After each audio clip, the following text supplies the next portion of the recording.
Pinuri ni Vice ganda sa batikang broadcast. Journalist na si Jessica Soho sa isang kamakailang episode ng It's Showtime.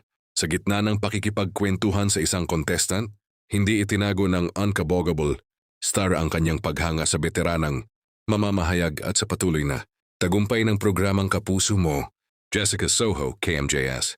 Nagsimula ang usapan ng tanungin ni Vice ang contestant kung sino ang iniidolo nitong broadcaster o journalist. Agad nitong binanggit ang pangalan ni Jessica Soho. Nakangiting sumang-ayon si Vice at sinabing, "Yes, we love Jessica Soho," na agad namang ikinatuwa ng studio audience at mga manonood. Nang sabihin ng contestant na lagi pong uso si Jessica, ipinaliwanag ni Vice na nananatiling relevant ang veteranang mamamahayag dahil sa kalidad ng kanyang programa at sa husay nitong maghatid ng mga kwentong tumatatak at kinagigiliwan ng publiko.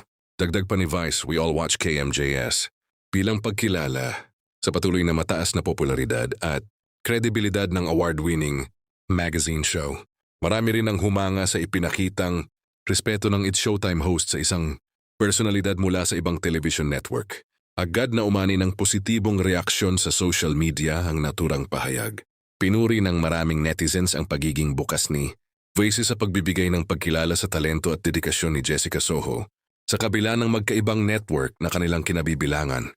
Para sa maraming netizens, ipinakita ng naturang eksena na sa kabila ng kompetisyon sa industriya ng telebisyon, mas nangingibabaw pa rin ang respeto at pagpapahalaga sa husay at kontribusyon ng mga veteranong personalidad sa media.